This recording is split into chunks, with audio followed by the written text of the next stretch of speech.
Boa noite a todos. Que a paz de Jesus esteja conosco.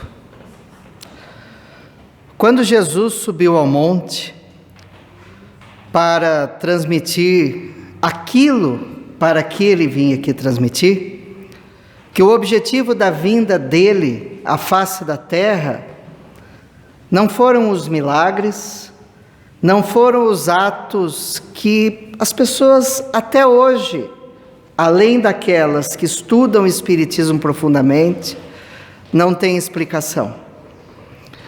O objetivo de Jesus, ao vir ao planeta Terra, governador planetário, para nos trazer ensinamentos elevados, era trazer-nos um código de ética e moral para nos aprimorarmos, porque o homem andava desencaminhado.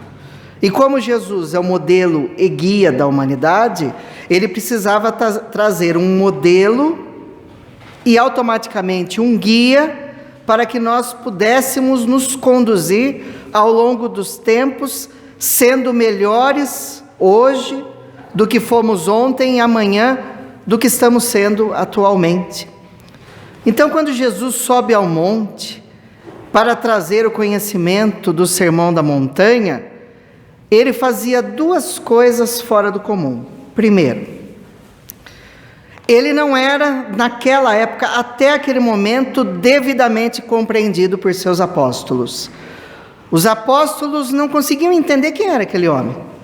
Quem era ele? Ele era um Deus, ele seria o próprio Deus vivo, ele seria um profeta, ele seria talvez um mistificador. Eles não tinham certeza, porque o judaísmo estava muito acrisolado na mente deles. Eles tinham aquele conhecimento era o único. E Jesus vinha para destruir todas as doutrinas, todos os dogmas, todos os conceitos. Ele vinha para botar fogo no mundo, como ele mesmo asseverou, e ele queria que se queimasse tudo. Lógico, num modo figurado de se dizer. E ele botou fogo no mundo. O segundo objetivo era justamente trazer consolo, esperança e um princípio moral ao homem. O homem ainda era desprovido de princípios morais. Aí muitos podem dizer: ora, mas antes dele vieram os profetas e veio Moisés trazer os 10 mandamentos. É aí que mora o problema. Porque mesmo assim o homem não tinha princípios morais. Porque se vocês prestarem atenção em quem lê a Bíblia, que são poucos os que leem, mas os que leem e compreendem a Bíblia, entendem que no Velho Testamento, até Jesus, Deus, que era chamado de Jeová, é um. Quando Jesus vem à Terra, ele traz outro Deus para nós entendermos. Jeová era um Deus guerreiro, assassino, que se vingava dos seus filhos até a 4ª geração, em algumas traduções, e na 4ª geração para outros. Os profetas escolhidos por Jeová eram assassinos. Tanto é que Moisés, o mais brando dos profetas, como está escrito na Bíblia, quando ele desce do Monte Sinai com os 10 mandamentos e vê os judeus adorando o bezerro de ouro, sabe quantas pessoas ele, Arão e Josué matam? 3.000 judeus ele mata. Ele, que era o mais brando, imagina o mais violento. Então, se você olhar o Velho Testamento, Deus instiga os profetas a matar multidões para tomar território. Então era um Deus guerreiro, de acordo com o pensamento daqueles homens. Quando Jesus vem à face da terra, ele destrói essa imagem e traz-nos um Deus de amor, um Deus de paz, um Deus que é pai de todos os seus filhos e que os ama incondicionalmente. Só por causa disso Jesus já botou fogo no mundo. Por isso é que quando nós vemos os nossos irmãos de outros credos adorarem a violência, a beligerância, os armamentos, é porque eles seguem Jeová, eles não seguem a Deus. E é óbvio que o Jeová não é Deus. Era o Deus dos judeus que era compatível com o pensamento deles. Para vocês terem uma ideia, Jeová exigia que muitos dos profetas dessem os seus primogênitos em sacrifício. Isso é claro, basta verificarmos. Então Jesus vinha modificar um padrão de pensamentos. Ele precisava modificar as ideias. Ele precisava trazer uma visão nova do Criador incriado. E quando Jesus sobe ao monte, imagina as pessoas que tinham a ideia desse Deus da guerra, o Senhor dos exércitos, que as pessoas temem até hoje, que viam dificuldade em tudo, que eles tinham como homens de religião, fariseus de um lado, fanáticos, cegos, e de outros saduceus céticos, que não acreditavam em nada e tinham uma crença como simplesmente uma máscara. Eram esses os doutores da lei que conduziam as ovelhas. Eles se apegavam mais os 512 mandamentos, porque 10 eram trazidos por Moisés através da sua psicografia, influenciados por Jesus, os 10 mandamentos. Os outros eram mandamentos criados por Moisés. É por isso que no Evangelho segundo o Espiritismo, Kardec divide a lei civil e a lei divina. A lei civil e a lei divina têm diferença. E nós vemos irmãos de outras crenças seguindo mais a lei civil do que a lei divina. As proibições de alimentação, de vestuário, de sexo, é tudo da lei de Moisés, que foi escrito há 3, 4 mil anos. A lei divina, que não faz diferença com ninguém, que são os 10 mandamentos, esses são inalteráveis por todo o tempo.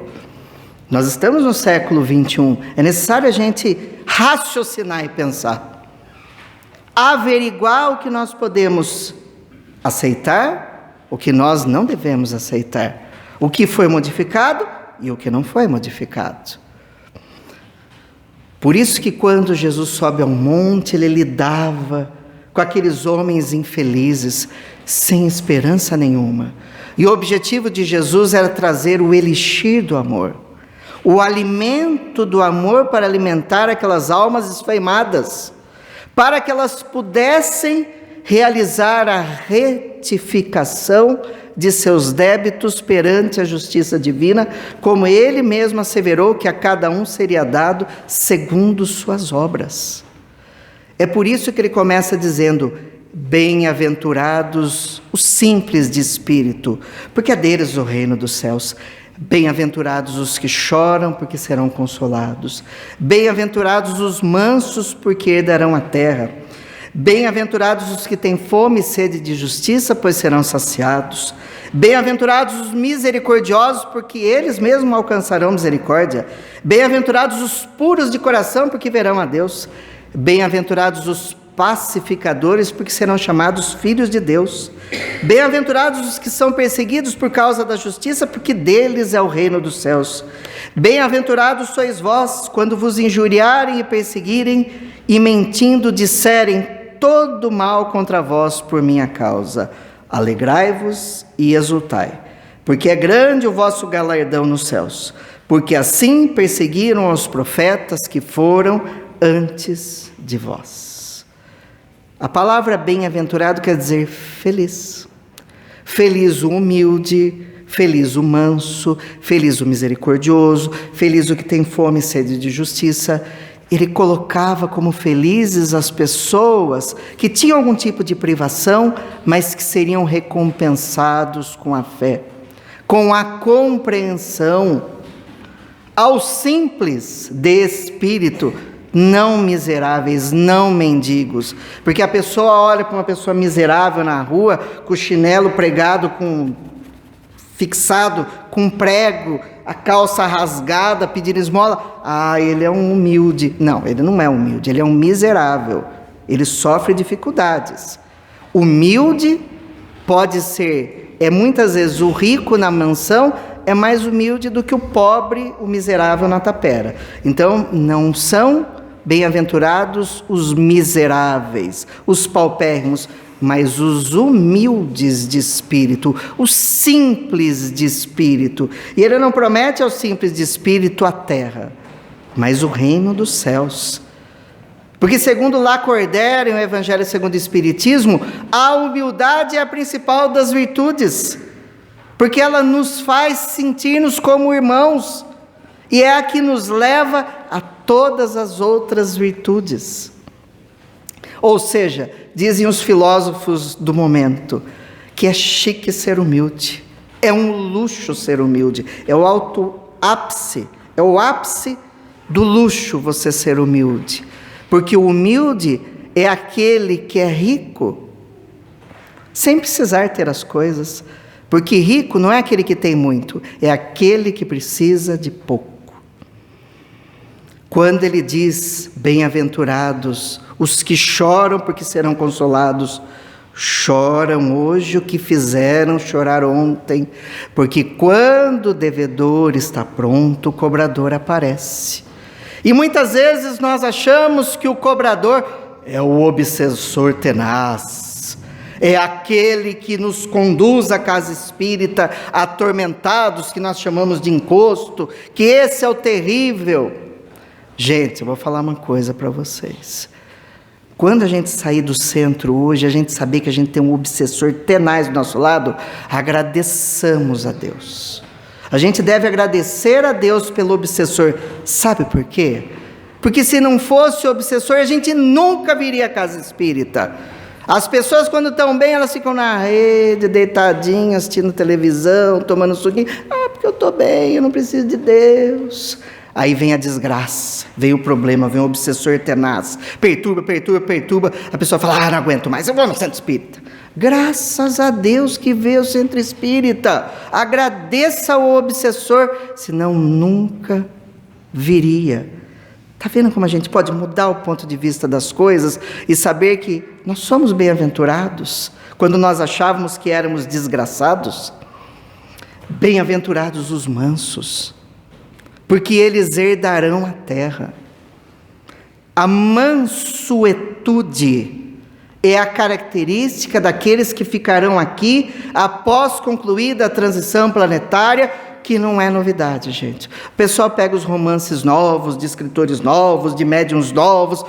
Porque a transição planetária... Os gregos sabiam disso, os chineses sabiam disso, Kardec sabia disso. No final da Gênesis, os sinais dos tempos, ele fala do transição planetária com outros termos. Mas ele já falava da transição planetária. Daqui serão exilados, como foram de Capela outrora para cá, 2/3 da população. 2/3 já está indo embora, faz tempo. Os espíritos endurecidos desde os anos 2000, os espíritos orientais, não reencarnam mais aqui. Mas então o que é isso? Nós, ainda aqueles contaminados. Nós somos ainda uma geração contaminada, que algum dia a gente vai morrer também. Aí a gente volta, a gente vai para outros lugares, que o pessoal chama de Nibiru, que o pessoal chama de outra coisa. Não tem esse negócio de planeta chupão, é uma bobagem isso. O termo até é ridículo. Não tem nada disso. O espírito desencarna e reencarna em outro lugar automaticamente, de acordo com como aprover a Deus. Mas aqui ficarão os mansos, não aqueles que empunham armas contra os seus irmãos, não aqueles que são violentos, que gostam de brigas, de tricas, de problemas. Esses não ficarão aqui depois da transição, no mundo de regeneração. Então quem gosta de guerra, de briga, vai com Jeová para outro lugar. Aqui ficará quem estiver com Deus, para amar o seu próximo e querê-lo bem, para viver em paz e felicidade, porque é impossível que o reino do céu se faça na terra com pensamentos bélicos, com pensamentos de homicídios, de violência, pensamentos terríveis. Não se faz a paz com guerra, se faz a paz com a paz. Gandhi dizia: olho por olho e o mundo permanecerá cego. Ele disse ainda: um poder conquistado com sangue só é mantido com sangue. Quando eu falei dos bem-aventurados os que choram porque serão consolados, e falei que quando o devedor está pronto o cobrador aparece, não é só o obsessor que é cobrador não, viu? Aliás, é obsessor, mas não é só desencarnado que é cobrador. Existe muito cobrador, obsessor, que está bem encarnadinho. É um pai difícil, uma esposa complicada, um filho toxicômano, uma filha que se prostituiu, uma companheira difícil, um companheiro complicado. São muitas vezes obsessores encarnados que estão ao nosso redor, cobrando aquilo que nós fizemos outrora, para que através da compreensão e da paz possamos realizar o amor e a felicidade sobre a face da terra. Jesus fala dos justos, os que têm sede e fome de justiça, que serão saciados, e porque sofrem, porque foram injustos outrora e passam pela provação na existência atual, para resgatarem suas dívidas, porque a existência na terra é uma existência de aprendizado, não é de preguiça, não é de passeio, não é de parque de diversões. A terra pode ser uma escola, pode ser um hospital, pode ser um hospício, bem como pode ser uma prisão. Depende do tipo de existência que você venha a ter. Ele fala dos puros de coração, porque verão a Deus. Ele fala dos pacificadores, que serão chamados filhos de Deus. Então quer dizer que não é pacificador? Não é? Automaticamente dá para a gente entender que não segue o modelo e guia. Daí as bem-aventuranças chamarem as pessoas, exaltarem suas virtudes e entenderem que dos vícios tem que vir uma compensação, para que possa acontecer o equilíbrio, que é o caminho do meio apregoado por Buda, quando ele traz a sua tese. Os mártires sorriem nos circos romanos após receberem esse ensinamento. Os sofredores de todos os matizes se enchem de esperança e o mundo começa a sua transformação. Mas Jesus vai mais além e não fica só nas bem-aventuranças, porque era necessário ele dar o alimento do amor, mas era necessário o esclarecimento e a corrigenda da lei deteriorada, retrógrada e ultrapassada. Jesus diz: eu não vim destruir a lei e os profetas, eu vim dar-lhes cumprimento. Mas veja o cumprimento que Jesus dá à lei. Ele diz: ouviste o que foi dito aos antigos. É impactante o que eu vou falar aqui, porque a maioria das pessoas não lê o Sermão da Montanha, e os teólogos, os religiosos, quando leem o Sermão da Montanha, leem aquilo que é fácil de fazer. Aquilo que é impossível, eles dizem que é utopia e não transmite ao povo. Então, se a gente não lê, a gente não fica sabendo. É impactante. Ele diz: ouvistes o que foi dito aos antigos, não matarás. A gente sabe disso, né? O 5º mandamento. Mas qualquer que matar será réu de juízo. Jesus diz: eu, porém, vos digo que qualquer um que sem motivo se encolerizar contra o seu próximo, será réu de juízo. Não se condena mais o homicídio, que é o crime fatal. Se condena a ira, você enraivecer-se contra o seu irmão. Aí é a utopia que os teólogos não passam. Como que você não vai se enraivecer se é um efeito neuroquímico do espírito? Alguém pisa no seu pé, você já produz adrenalina e já tem vontade de dar um socão na outra pessoa, fazer alguma coisa, os pelos se eriçam, o olho então fica estalado, o sistema sanguíneo aumenta a pressão. É um fenômeno neuroquímico. Para que isso seja educado em nosso organismo, porque nós somos os donos do nosso corpo, nós somos os donos, é necessário adquirir equilíbrio. A raiz de todo mal está na cólera. na ira, no enraivecer-se por qualquer coisa. Quem se enraivece fica de mal do seu próximo, fala mal do outro, num dia fica bravo, no outro dia fica mais bravo, no terceiro dia agride verbalmente, no quarto dia agride fisicamente, até que um dia mata. Então o problema não é matar, porque é efeito. O problema maior é a causa, é quando começa o desejo negativo contra o seu próximo. Então Jesus vai ao cerne do problema. Não passa o pano, não dora a pílula, como se dizia antigamente. Ele vai ao cerne do problema. Então, se eu me equilibro para procurar não me enraivecer tanto, eu vou viver em paz e vou propagar a paz aos que estão do meu lado. Vive na casa de uma pessoa que está sempre irritada, para vocês verem. A gente fica histérico, não quer mais ficar lá. Muitos vêm para o centro espírita e falam, graças a Deus que eu estou no centro. Pensa em nem voltar para casa. Tão desgraçado com o ambiente que vai ter que encontrar com a pessoa que fica apinchando a gente de grosseria o dia inteiro. É isso que é a vida. É assim que o é. Mas Jesus vai mais além e diz, ouviste que foi dito, amarás o teu próximo e odiarás teu inimigo. Que era assim que os judeus pensavam. Eu vou amar aquele que pensa igual a mim. Ao contrário, eu vou odiar. Tanto que quando os fariseus e saduceus passavam de frente os samaritanos, eles diziam raca e escarravam do lado, como um gesto de desprezo e humilhação para aquele povo. Não tinha problema, segundo os 512 mandamentos, estava ótimo. Eu, porém, vos digo, amai a vossos inimigos, bendizei os que vos maldizem, fazei bem aos que vos odeiam, e orai pelos que vos maltratam e vos perseguem, para que sejais filhos do vosso Pai que está aí no céu. Ah, meu Deus, aí ninguém vai para o céu desse jeito. Porque a gente tem que fazer tudo aquilo que a gente foi educado para fazer do contrário.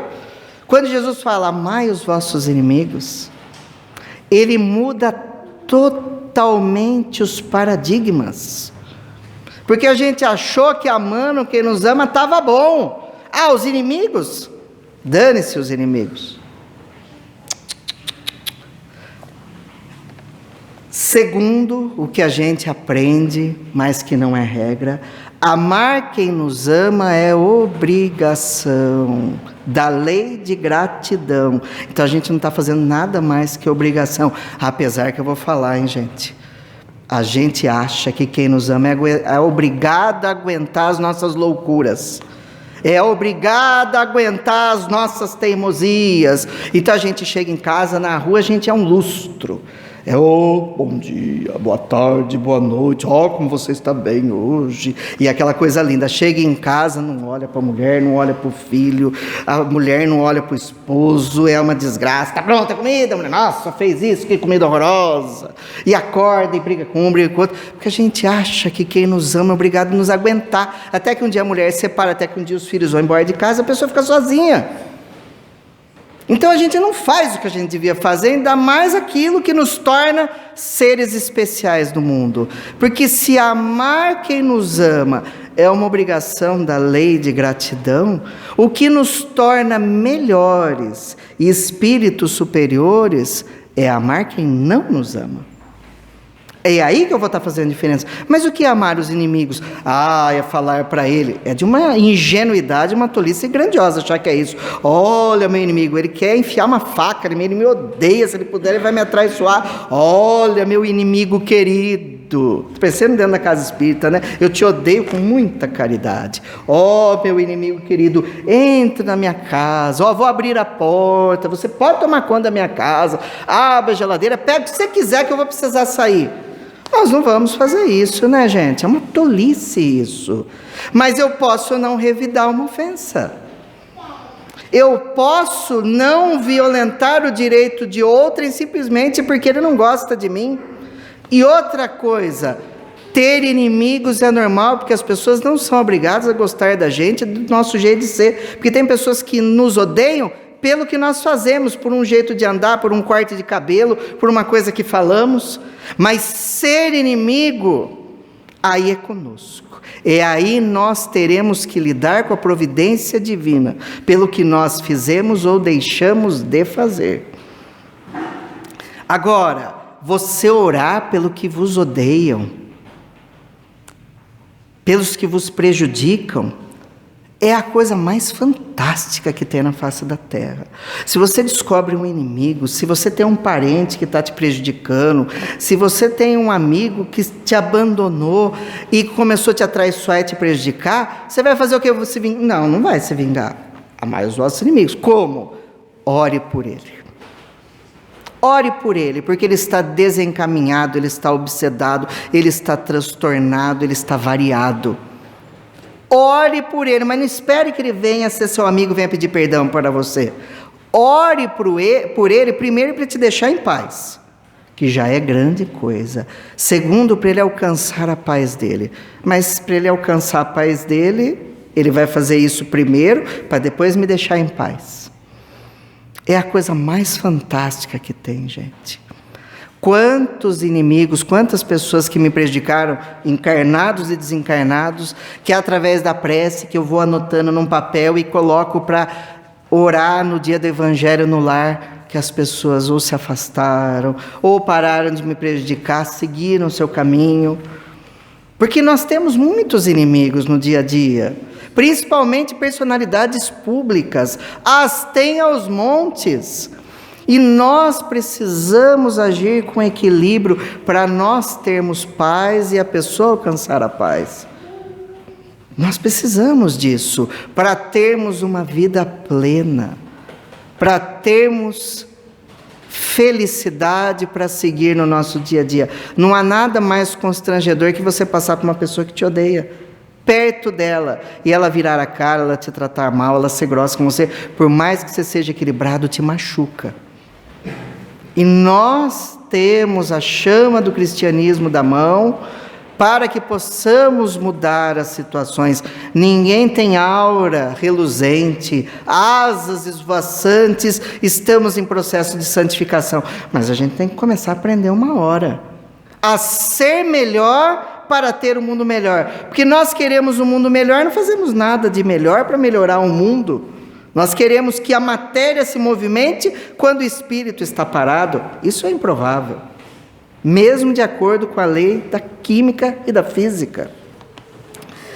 Para finalizar, Jesus diz: ouviste o que foi dito, olho por olho, dente por dente. Que era assim, era lei de tal leão, lei de tal e qual. Ele diz: eu, porém, vos digo que não resistais ao mal, mas se qualquer te bater na face direita, oferece-lhe também a outra. E ao que quiser pleitear contigo e tirar-te a túnica, larga-lhe também a capa. E se qualquer te obrigar a caminhar 1 milha, vai com ele 2. Dá a quem te pedir e não te desvies daquele que quiser que lhe emprestes. Nada desse negócio de olho por olho, dente por dente. Isso é uma bobagem. Como pode um cristão falar isso até hoje? Olho por olho, dente por dente.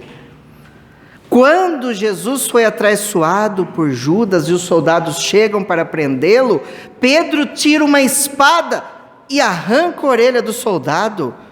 Jesus diz: embainha sua espada, Pedro. Aquele que pela espada ferir, pela espada será ferido. Ele vai, gruda a orelha do soldado e chama a atenção de Pedro. Ele ia ser preso, ser morto. Ele não aceitou a atitude de Pedro. Pedro conviveu com ele, aprendeu as coisas e foi lá e quis matar o soldado. Porque não conseguiu entender, não conseguiu compreender e se aprofundar. É por isso que nós temos que entender que esse negócio de olho por olho, dente por dente, tem que ser deixado para lá. É por isso que o Gandhi disse, eu repito mais uma vez: olho por olho, dente por dente, e o mundo permanecerá cego. Nós precisamos viver um mundo de amor. Não revidar, abrir mão do duelo. Porque está escrito no Evangelho segundo o Espiritismo, foi escrito em 1865. Porque o duelo ainda existe, mas o duelo é diferente, o duelo é verbal, o duelo é pelas redes sociais, o duelo é entre cônjuges. Temos que tomar cuidado. Ou a gente quer a lei do amor, ou a gente quer a guerra. Nós precisamos optar. Não adianta ter o cristianismo nos lábios e não praticar nada disso. ser beligerante, ser violento, ser agressivo, ter o palavrão na boca o tempo todo, a gritaria, procurar ser o primeiro no emprego, pisando nos colegas. Isso não faz parte de um cristão. Nós devemos agir de uma forma melhor. E o Sermão da Montanha nos ensina muito isso. Aí Jesus vai mais além e fala a respeito dos 2 reinos. Não ajunteis para vós tesouros na terra, onde a traça e a ferrugem consomem, e onde os ladrões desenterram e roubam. Mas ajuntais tesouros no céu, onde a traça e a ferrugem não pode consumir, e onde os ladrões não podem desenterrar e roubar, porque onde estiver o teu tesouro, estará o teu coração. Mas ele diz mais, gente, prestem atenção, que lindo, é uma poesia. Os olhos são como uma lâmpada para o corpo. Se, pois, teus olhos estão bons, todo o teu corpo estará na luz. Mas se teus olhos estão doentes, todo o teu corpo estará em trevas. E se a luz que está em ti são trevas, como serão grandes essas trevas? Ninguém pode servir a 2 senhores, porque odiará um e amará o outro, ou se afeiçoará ao primeiro e desprezará o segundo. Não podeis servir a Deus e a Mamon. Existem algumas traduções que dizem, não se pode servir a Deus e ao dinheiro, porque Mamon era o deus pagão da riqueza. Então Jesus diz que não se pode servir a Deus e ao dinheiro. Mas não é bem assim. Jesus também disse, onde estiver o teu tesouro, estará o teu coração. Quando Jesus traz esse ensinamento, ele nos concita a dar mais valor aos bens da alma, do espírito, que aos bens materiais. Não abrir mão deles. Não sermos miseráveis para a rua, abandonar tudo e sermos um fardo para a sociedade, engrossando a fileira dos miseráveis. Não foi isso que Jesus quis dizer. Jesus quis dizer, onde estiver o teu tesouro, estará o coração. Qual é o nosso tesouro? Eu quero ganhar bastantão dinheiro, mesmo que eu não veja meus filhos, eu tenho 3 empregos, de vez em quando eu vou lá, dou um beijinho, eles estão dormindo, eu dou um monte de presente, dou dinheiro, eles se formam, mas eu não vejo eles. De que adianta isso, gente? Então não seja pai, seja solteiro e ganhe quanto dinheiro você quiser. E depois quando tiver 60 anos, ganhando bastante dinheiro, aí eu vou ter filho. Talvez não consiga, né? Faz parte da vida. A esposa deixada de lado, os amigos, o núcleo religioso. Eu não tenho tempo porque eu preciso ganhar bastante dinheiro. Então ganha metade e a outra metade reserva para a família e para o núcleo religioso. Para que nós precisamos ter tantas coisas? Para que nós precisamos acumular tanto? Mas para aqueles que têm muito? Não tem problema, eles não vão para o inferno porque eles têm muito.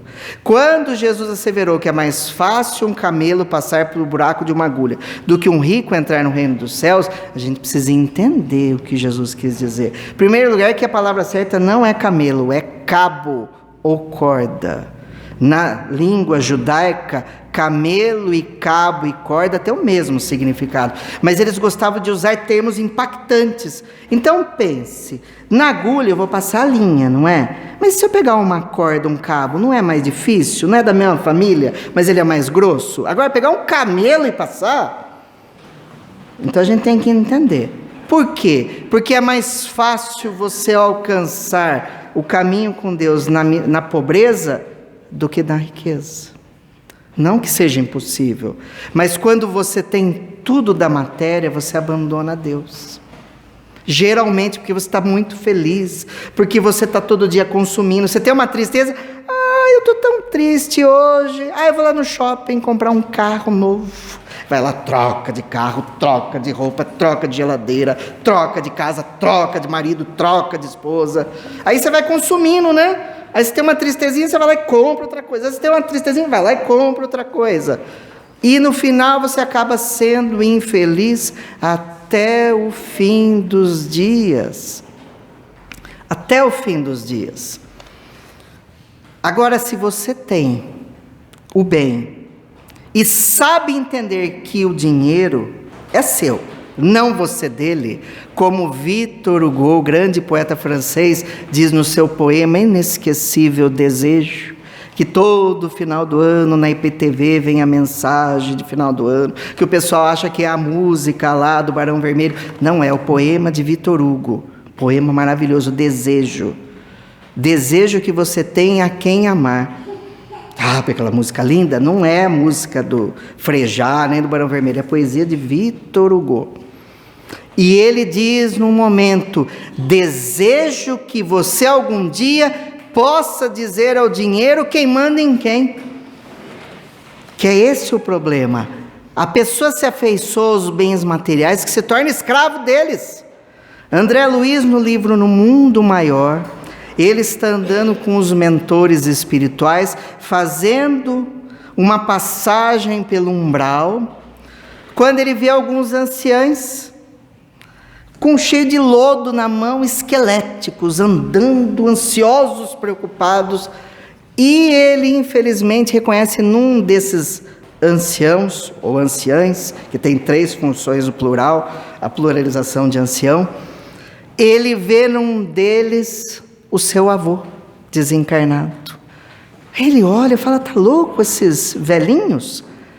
O mentor fala: eles desencarnaram avarentos, desejando a posse do ouro. E como eles morreram com esse desejo, eles então, na cabeça deles, num momento de neurose, pegaram lodo, achando que eram moedas de ouro, e colocam junto ao peito com medo que alguém venha lhes roubar. E eles estão carregando nada mais, nada menos que lodo. Lodo, terra pútrida, achando que é dinheiro.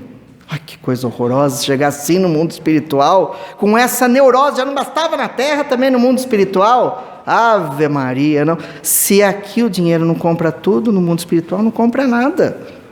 É por isso que Alexandre o Grande, Alexandre da Macedônia, o homem mais inteligente que pisou a face da terra, mais que ele, só Jesus. O homem mais inteligente do mundo, tal qual o livro de Augusto Cury, que ele explica porque Jesus foi o homem mais inteligente do mundo. É maravilhoso, porque as pessoas veem o santo, o Deus, etc., mas não veem o homem inteligente. Mas Alexandre da Macedônia, que foi um dos mais inteligentes, mais fantásticos, mais guerreiro, belicoso, infelizmente, encaminhou a sua inteligência para conquistar. E Jesus disse: deixai que os conquistadores fiquem com os conquistados e se conquistem.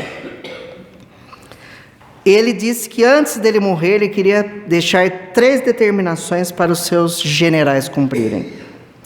A primeira, que o seu caixão fosse carregado pelos melhores médicos da época. Segundo, que no caminho do féretro fosse distribuído todas as suas pedras preciosas. E quantas pedras preciosas ele tinha, né? Com as conquistas. Terceiro, que os seus braços ficassem pendurados do caixão. Os generais falaram: você está enlouquecendo, né, Alexandre? Para que você quer isso? Ele falou: primeiro, os médicos carregarem o meu caixão para eles saberem que eles não têm qualquer decisão ou determinação sobre a vida ou sobre a morte. Que não tem. As joias distribuídas ao longo do féretro era para dizer que aqui chegamos sem nada e retornaremos sem nada. E as mãos vazias? As mãos penduradas é para demonstrar que aqui chegamos de mãos vazias e retornaremos de mãos vazias. Então, para que queremos conquistar tanto? Para que queremos ter tanto? A hora de morrer vai ficar para os parentes se matarem num inventário doloroso, em que o espírito é trazido na sala do advogado para ver, ao invés de você cultivar virtudes no coração dos seus filhos, de seus netos, você cultivou avareza, materialismo, e ver eles se engalfinhando. Veja aí na mídia quantas pessoas, quantas celebridades, os parentes se matando, porque o dinheiro é dele, o dinheiro é meu, e a pessoa fica sem, o outro fica na miséria, e acabam se matando verdadeiramente por causa de dinheiro. É uma bobagem isso. Aí Jesus continua dizendo: por isso vos digo, não estejais preocupados em relação à vossa vida, com o que haveis de comer e beber, nem em relação ao vosso corpo, com o que haveis de vestir. Porventura não vale a vida mais que o alimento, e o corpo mais que a roupa? Olhai as aves no céu, elas não plantam, nem colhem, nem acumulam nos celeiros, mas vosso Pai Celeste não lhes dá de comer sempre? Acaso não valeis muito mais do que elas? Olhai os lírios do campo, eles não fiam nem tecem, mas nem mesmo Salomão em toda a sua glória se vestiu como um deles. E se a erva dos campos que hoje existe, amanhã jogada na fornalha, não é abandonada por Deus, quanto mais vós, homens de pouca fé. Por isso não vos preocupeis dizendo: o que havemos de comer? O que havemos de beber? Com o que havemos de nos vestir? São os pagãos que se preocupam com todas essas coisas. Ora, vosso Pai Celeste bem sabe que precisais de tudo isso. Portanto, acima de tudo, tede interesse pelo reino de Deus e sua justiça, e todas as outras coisas vos serão acrescentadas. Então quer dizer que Jesus está dizendo que a gente não precisa ir atrás de nada que o mundo nos proverá? Também não é bem assim. Mas vamos falar uma verdade, né, gente? Será que se a gente pegasse todos os alimentos que tem no mundo, que Deus trouxe à terra, que a gente nada mais faz que é multiplicar, mas se a gente pegasse tudo que Ele mandou à face da terra e distribuísse para todos os homens, não teria para todo mundo? Ao invés da gente comer 50 grãos, enquanto o nosso irmão come 1, a gente poderia comer 2, 3, o nosso irmão comeria 3, o outro 3, o outro 3, todo mundo comeria. Não é verdade? Mas o poder fica segregado em poucas mãos. Mas isso acontece no Oriente Médio. Gente, vamos estudar, vamos pesquisar na internet. As maiores potências do mundo estão no Ocidente, não estão no Oriente. As grandes empresas, porque a Coca-Cola, porque o dono da Coca-Cola é dono de mais de 8 empresas no mundo, que tem bilhões e trilhões. São as hosts. Eles vão se juntando, vão dando outro nome, e parece que é de outra pessoa, mas é da mesma. No final das contas, 8 pessoas são donas do mundo. Veja o que aconteceu com a Ambev. Se juntou, fez uma fusão, e aí nós temos o poder concentrado numa só mão. E isso procurem na internet, coloquem no Google, vocês vão ver um mapa dos 8, 10 pessoas que mandam no mundo, porque eles tinham uma empresa, aí eles tentavam enfraquecer outra, e falavam: quer saber? Para eu ser mais rico, eu vou comprar outra empresa, aí eu vou comprar outra, porque daí nunca falta dinheiro, nunca falta por muitas reencarnações.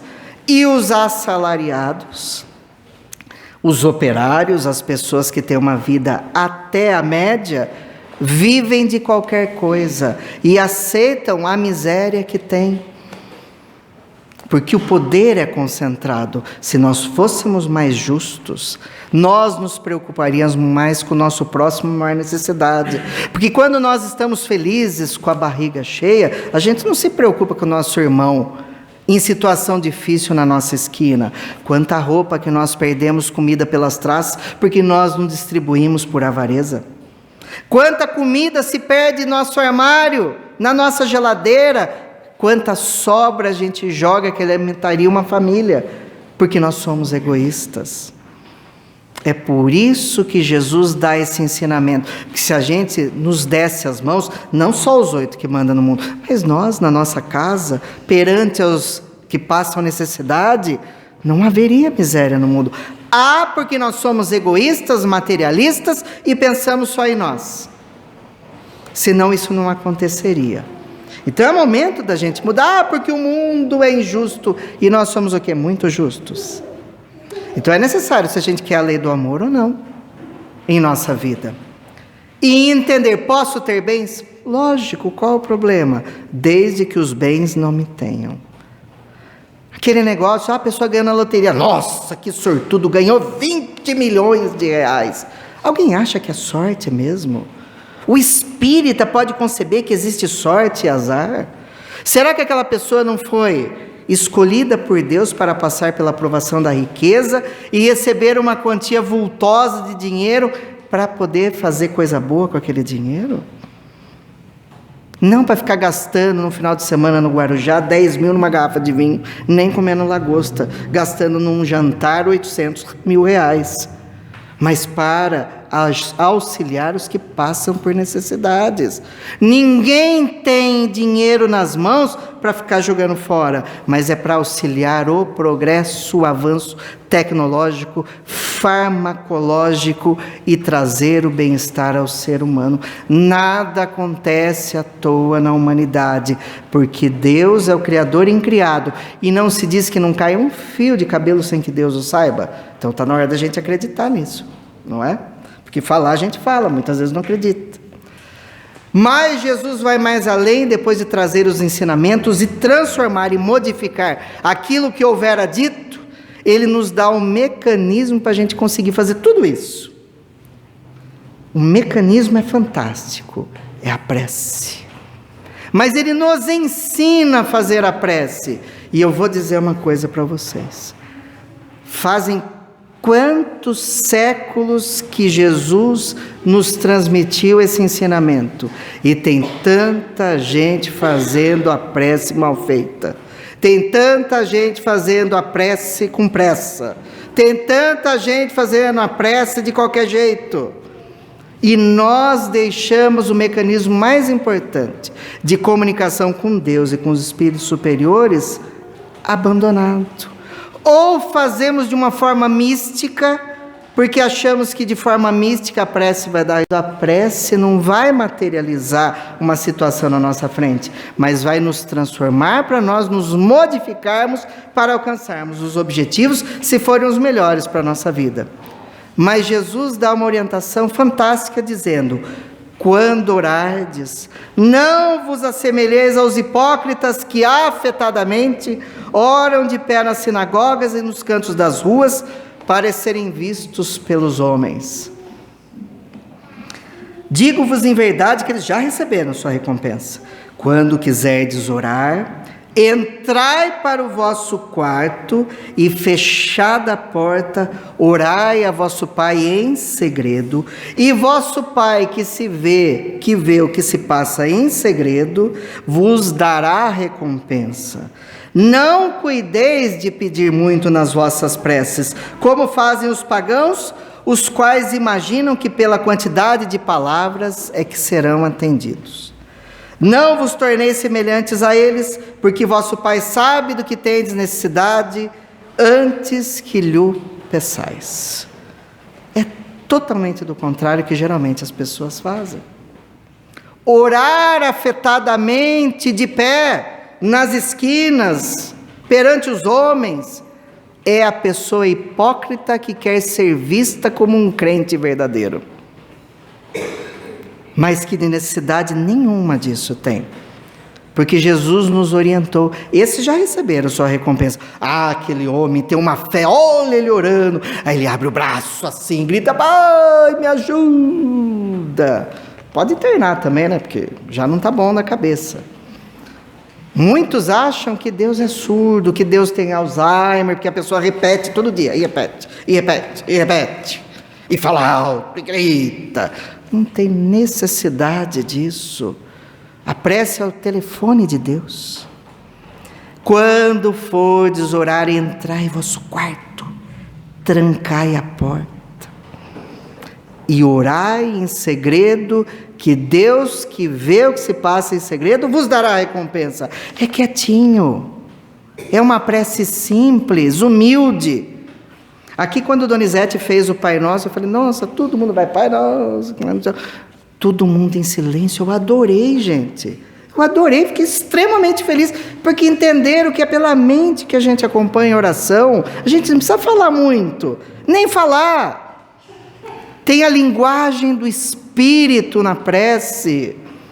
É lindo isso quando a gente entende que a gente pode orar em qualquer momento, em qualquer lugar, quieto, com constrição, quietinho, mas com muito amor no coração. A prece não precisa ser longa, porque eu vou orar 3, 4 horas. Coitadinho, vai dormir no meio, né? Vai dormir, acordar, dormir, acordar. O Divaldo conta que ele fazia a prece quando ele era coroinha, ajoelhado perante os santos, porque se ele dormisse, ele caía de cara, acordava, para não dormir, porque ficava horas rezando. É uma bobagem isso, gente. É uma bobagem, é achar que Deus tem Alzheimer, que você tem que ficar lá repetindo, porque o que você tem tanto para falar em 3, 4 horas? Faz uma reunião na casa espírita de vibração. Vou fazer só vibração 1h30. Até o 20º minuto você vibrou maravilhosamente. No 21º já começa a dar cãibra, já começa a dar dor nas costas, aí você já começa a dar fome, aí você já começa a pensar, que hora que eu vou embora, que eu não aguento mais ficar sentado. Acabou a vibração. Se não tiver atividade, se você não for ativo no trabalho, porque a prece tem que ser simples, simples, muito simples. Eu me lembro que quando uma vez perguntaram para o Chico Xavier quanto tempo deveria demorar um passe, que é outra coisa que é transviada na casa espírita. Um aplica o passe, acabou, eu recebi meio passe. O outro fica 3 horas aplicando o passe. O Chico falava, o tempo da aplicação do passe é o tempo de um Pai Nosso. Quanto tempo demora para fazer um Pai Nosso? 40 segundos, 50? É o tempo suficiente para a aplicação de um passe. A não ser que seja um passe de tratamento mais aprofundado, aí já é outra coisa que você não faz na casa espírita geralmente. É diferente, mas o passe público, que tem 100, 200 pessoas, é o passe de um Pai Nosso, está resolvido. Mas eu recebi meio passe porque eu estou acostumado, passe de 2 horas. Passe de 2 horas já acabou o efeito faz tempo, que a pessoa só ficou passando a mão, acabou. É simples, é direto. Nós somos intermediários em tudo. E a prece tem de ser simples, do coração, sem ficar com muita palavra difícil, bonita. Mestre do universo, venha até mim com vosso martelo flamejante de ouro. Não tem necessidade nada dessas coisas. Pai, me ajuda a ser mais forte hoje do que eu fui ontem e amanhã do que eu estou sendo atualmente. Me ajuda a encontrar a felicidade na realização da felicidade alheia. Me ajuda a ter força de superar os meus vícios, para que eu seja melhor no mundo e fazer o bem ao meu próximo. Enfim, me ajuda a compreender as dificuldades da vida, para que eu possa viver em paz. Acabou a prece, não precisa mais disso. Kardec pergunta aos espíritos, os espíritos respondem na questão 659, o que é a prece? Eles respondem, a prece é um ato de adoração. Orar a Deus é pensar nele, é aproximar-se dele, é pôr-se em comunicação com ele. E há 3 coisas podemos propor na prece: louvar, pedir e agradecer. A prece tem que ter essas 3 características. E o Pai Nosso é um modelo que Jesus deixou, porque se você dividir o Pai Nosso, e eu já fiz uma palestra sobre isso, a palestra é maravilhosa, você divide na parte em que você louva, na parte que você pede e na parte que você agradece. É assim que funciona a prece. Pai Nosso é um modelo, você pode fazer a sua, desde que se enquadre nesses 3 objetivos. Está bem feito, está muito bem feito. E para finalizar, após ele ter passado tanta coisa, ele faz o seu direcionamento no Sermão da Montanha àqueles que iriam propagar a sua doutrina. Ele diz, vós sois o sal da terra. É tão lindo. Fizeram até uma música sobre isso, não é? Linda, maravilhosa. Ora, se o sal perde o sabor, com que lhe será restituído? Para nada mais serve senão para ser lançado fora e calcado pelos homens. Aí ele vai mais além e diz, vós sois a luz do mundo. Não se pode esconder uma cidade situada sobre uma montanha, nem se acende uma luz para colocá-la debaixo do alqueire, mas sim para colocá-la sobre o candeeiro, a fim de que brilhe a todos que estão em casa. Assim brilhe a vossa luz diante dos homens.